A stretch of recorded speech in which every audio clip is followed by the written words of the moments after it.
Hi friends, welcome back to my channel. ಇವತ್ತು ನಾವು ಓದಲಿಕ್ಕಿರುವ ವಿಷಯ BNSS ಬ್ಯಾರಕ್ ಡೇ. ಮತ್ತು ಅದು ನಾವು ಏನು ನೋಡ್ತಾ ಇದ್ದೀವಿ ಅಂದರೆ ಕಾಗ್ನಿಸಬಲ್ ಅಫೆನ್ಸ್, ಸಂಜ್ಞೆಯ ಅಪರಾಧ ಅಂದರೆ ಕಾಗ್ನಿಸಬಲ್ ಅಫೆನ್ಸ್. ಅದು ಯಾವಾಗ ಮಾಡ್ತಾರೆ ಅನ್ನೋದನ್ನು ಸ್ವಲ್ಪ ಇಂಗ್ಲೀಷಲ್ಲಿ ಓದಿ ತಿಳ್ಕೊಳ್ಳೋಣ, ಮತ್ತು ಕನ್ನಡದಲ್ಲೂ ಕೂಡ ಎಕ್ಸ್ಪ್ಲೇನ್ ಮಾಡ್ತೀನಿ ನಾನು. Means an offence for which made cognisable cases means a case which a police officer May in accordance with the first schedule or under any other law for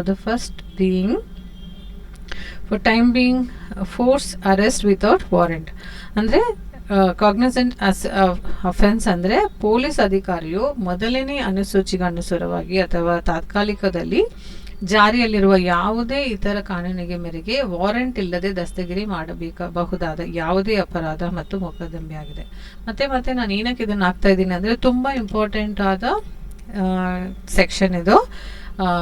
ಯಾವುದಂದ್ರೆ cognisable and non cognisable offence ಅಂತ ನೀವು ಕ್ಲೀನಾಗಿ ತಿಳ್ಕೊಬೇಕು. ಇದಕ್ಕೆಲ್ಲ ಒಂದು warrant ಇದು bale ಸಿಗೋದು ಸ್ವಲ್ಪ ಕಷ್ಟ ಆಗಿರುತ್ತೆ. ಮತ್ತು ಸೆಕೆಂಡ್ ಏನು ಅಂದರೆ molestation, ಸ್ಪಿಚ್ ಪಾಕೆಟ್, ಎಕ್ಸ್ಟಾರ್ಷನ್, ಡೊಕಾಯಿಟಿ, ಸ್ನ್ಯಾಚಿಂಗ್ ಇದೆಲ್ಲ ಬಂದ್ಬಿಟ್ಟು ನಾನ್ ಕಾಗ್ನಿಸಬಲ್ ಅಫೆನ್ಸಲ್ಲಿ ಬರುತ್ತೆ. ಸೊ ಅದಕ್ಕೋಸ್ಕರ ನಿಮಗೆ ಇದು ಪಿಕ್ಚರ್ ಸಮೇತ ಹಾಕಿದ್ರೆ ನಿಮ್ಗೆ ಇನ್ನೂ ಚೆನ್ನಾಗಿ ಅರ್ಥ ಆಗುತ್ತೆ ಅನ್ನೋದಕ್ಕೆ ನಾನು ಅದನ್ನು ಮತ್ತೆ ಹಾಕ್ತಾ ಇದ್ದೀನಿ.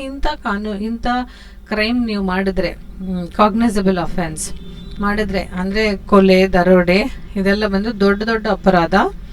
ಸಣ್ಣ ಅಪರಾಧಗಳಿಗೆ ನಿಮಗೆ ವಾರೆಂಟ್ ಸಿಕ್ಬಿಡುತ್ತೆ. ದೊಡ್ಡ ಅಪರಾಧ ಕಾಗ್ನಿಸಬಲ್ ಅಫೆನ್ಸ್ ಅಂತ ಆದರೆ ನಿಮಗೆ ವಾರೆಂಟ್ ಬೇಕಾಗುತ್ತೆ. ಕಾಗ್ನಿಸಬಲ್ ಅಫೆನ್ಸ್ ಅಂದರೆ ತುಂಬ ದೊಡ್ಡ ಅಪರಾಧ, ರೇಪ್, ಮರ್ಡರ್ ಮತ್ತು ಕೊಲೆ ಅಪರಾಧಗಳು, ಇಂಥ ದೊಡ್ಡ ಅಪರಾಧಗಳಿಗೆ ಬಂದು ಕೋರ್ಟಲ್ಲಿ ಮೆಜಿಸ್ಟ್ರೇಟಿಂದ ನಿಮಗೆ ಖಂಡಿತ ವಾರೆಂಟ್ ತಗೊಳ್ಳೇಬೇಕು. ವಿತೌಟ್ ವಾರೆಂಟ್ ಬಂದು ಯಾರನ್ನೂ ನೀವು ಅರೆಸ್ಟ್ ಮಾಡೋಕ್ಕಾಗಲ್ಲ. ಅದನ್ನು ಕಾಗ್ನಿಸಬಲ್ ಅಫೆನ್ಸ್ ಅಂತ ಕರೀತಾರೆ. ನಿಮ್ಗೆ ಅರ್ಥ ಆಗಿದೆ ಅನ್ಕೊತೀನಿ. ಕಾಗ್ನಿಸಬಲ್ ಅಫೆನ್ಸ್ ಅಂದರೆ ವಿತೌಟ್ ಕೋರ್ಟ್ ವಾರೆಂಟ್ ಅವ್ರು ನಿಮಗೆ ಅರೆಸ್ಟ್ ಮಾಡೋಕ್ಕೆ ಆಗಲ್ಲ. ದಸ್ತಗಿರಿ ಅಂದರೆ ಅರೆಸ್ಟನ್ನು ಕನ್ನಡದಲ್ಲಿ ದಸ್ತಗಿರಿ ಅಂತ ಹೇಳ್ತಾ ಇದ್ದಾರೆ. ಸೊ ನಿಮ್ಗೆ ಇದು ಅರ್ಥ ಆಗಿದೆ ಅನ್ಸುತ್ತೆ. Do like my videos and subscribe my channel for more updates. Thank you and have a great day. Bye.